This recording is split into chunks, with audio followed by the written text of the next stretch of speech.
Tired of feeling stuck, unseen, or like your body isn't yours anymore? It's time for a reset. Welcome to An Ageless Life, the midlife reset show, where science, movement, and mindset help you feel strong, energized, and like yourself.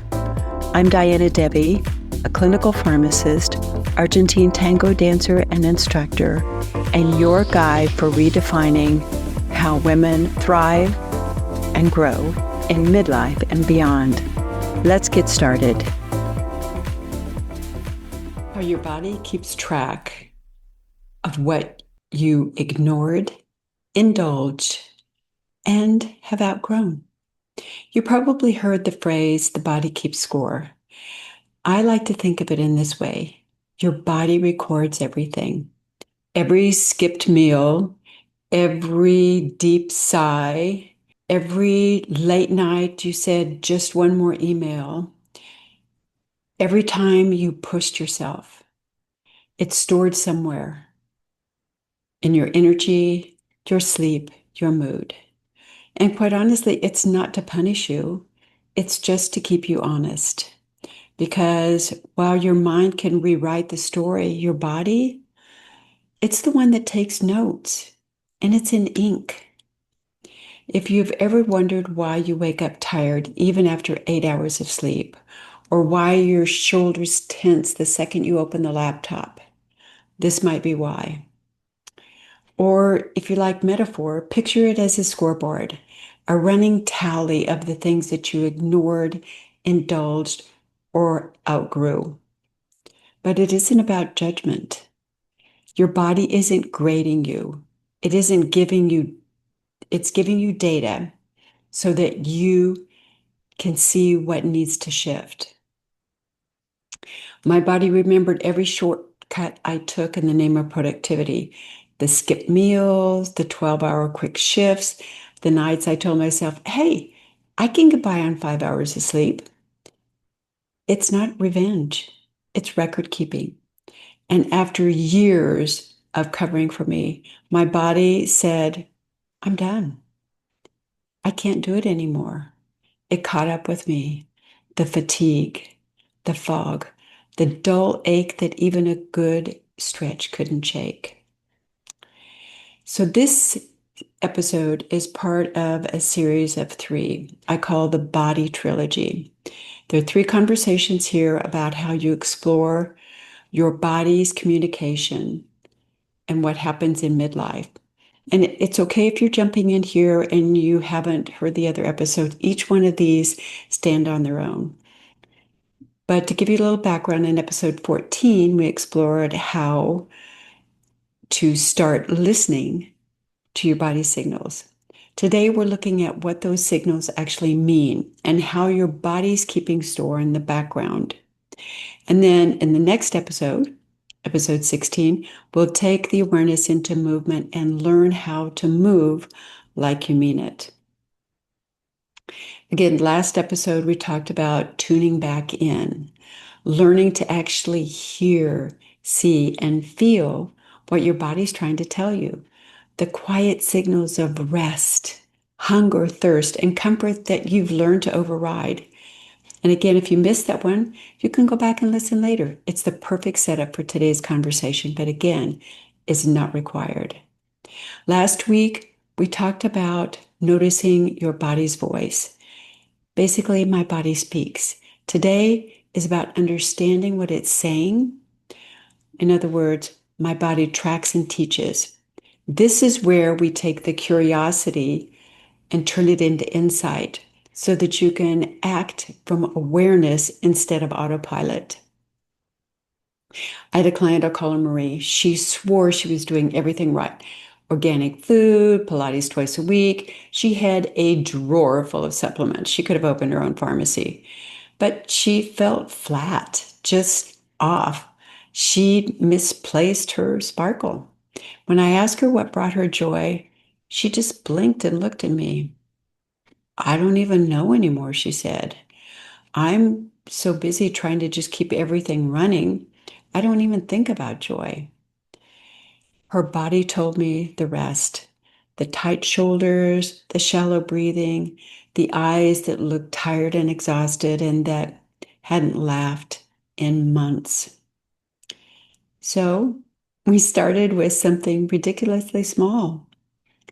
5 minutes a day of something that felt good, not useful, not on the list of stuff that you got to do, but something that felt good. It could be music while she cooked. It could be a slow walk without a phone. It could be a few minutes just having her face in the sunshine. And at first she went, I don't know what good this is going to do me. But a couple weeks later, she said, my shoulders dropped for the first time in a year. Her scoreboard was changing, not because she worked harder, but because she started listening. Your body is the most accurate historian. It keeps a log of stress, rest, joy, and pleasure. We kind of forget about the last two. And you can say, I'm fine, but your pulse and your digestion and your sleep schedule, they tell a different story. And it really isn't a betrayal because your body's telling the truth. It's a brilliant design. Your body records repetition, not intention. The nervous system learns from what you do most often, not what you meant to do. That's the neuroscience. Neurons that fire together, wire together. So when you repeat calm behaviors, your body learns calm behaviors. When you repeat rushing, it teams rush. So when life gets intense, you want your default to become grace, not panic. The wild thing is your body doesn't just hold on to the information, it broadcasts it. And funny enough, it telegraphs to the world without you saying a word. How does this happen? By the way that you move, the way that you stand, the way that you breathe. When you're tired, your shoulders roll forward. When you're anxious, your breath is high up in your chest. When you're at ease, people see the softness in your jaw, the ease in your walk, the calm in your shoulders, even the way your eyes meet them. You think you're holding it all together, but your body's actually talking to you.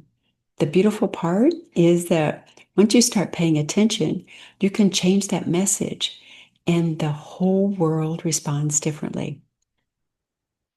That 3 a.m. crash, the tight jaw, the sleepless eyes, they're messages wrapped in your biology.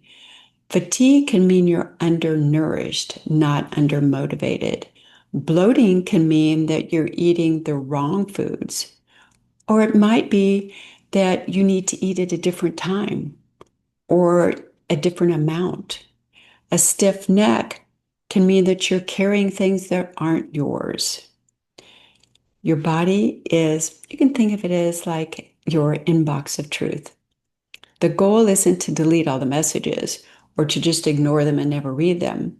It's to read them before they turn into alarm so that you can respond early enough that it doesn't become a full-blown shutdown.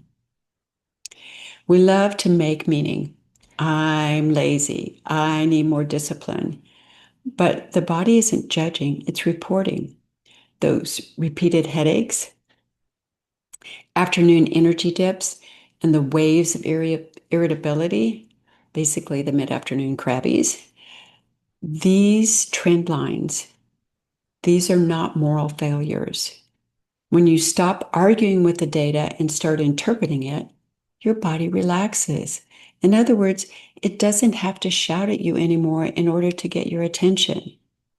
This is NLP in action, shifting the internal dialogue from blame or condemnation to information.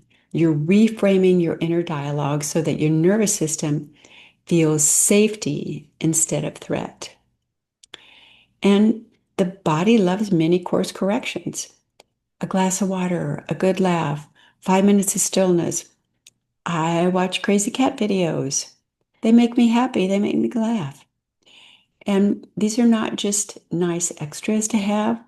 These are things that you need to rewire your baseline. Every small win sends a signal to your brain of success and your nervous systems. Oh, we're safe again. We don't have to be in panic mode. We don't have to worry about what's going to happen next. That's how confidence is built. And not through giant leaps, but through repeated signals of safety, self-trust. The self-trust comes because you are listening to what your body is telling you and you're taking action. And over time, feeling good stops from being the exception and starts to be normal. I remember standing in front of the mirror one morning thinking, I know what I should be doing, but why don't I feel better? The truth is because knowing and listening are not the same thing. You can recite all of the stuff that is in a nutritional label and hormone pathways, but instead, think about asking, what does my body need today? That, for me and for many of my clients, changes everything. It changed my work, it changed my dancing, and it changed how I felt in life.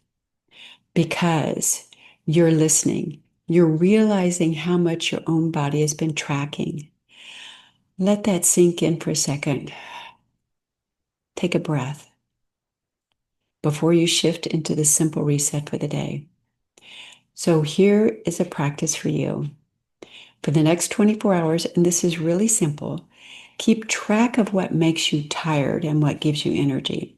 So, for example, before you start a task, be it a meeting, a walk, a conversation, scrolling on your phone, pause for a second and say, how do I feel right now? Then when you finish it, say, how do I feel now? That's it. No journaling, no app, no judgment, just noticing. You're teaching your awareness to speak the same language as your body. And when you do that, you start to see patterns, people, habits, moments that drain you, and ones that spark your energy, that refill you. Because our body records it all, every choice, every step, every push. You can kind of think of it as a living logbook or scorebook, whatever image fits you the best. The message is the same. Your body's keeping track so that finally you can make choices that align with how you want to feel. Let me say that again. You can make choices that align with how you want to feel. Now, this isn't woo, it's wiring. Every thought and emotion leaves a chemical imprint. Your nervous system doesn't care if the stress comes from a line or your inbox. It just knows it's stress and tags it as danger. In midlife, the record keeping is magnified. Hormone shifts, recoveries can be slower, and your scoreboard feels faster because it's got all the years of the other stuff in there. But you can gain wisdom. You can finally see the trends clearly. When you adjust based on what your body's been tracking, you become your own best experiment in vitality. You're rebuilding trust so that your body feels safe, safe enough to thrive again. This episode is the second part of the trilogy about awareness, understanding, and movement.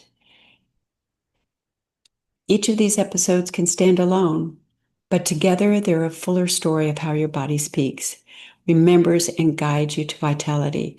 So if you're curious, check out episode 14. That's listening to your inner compass, and join me for the next Move Like You Mean It, which will look into awareness to life in motion. So in closing, I'd like to say, here's what I want you to remember.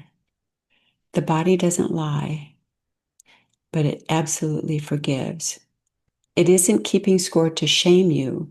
It's keeping score to guide you.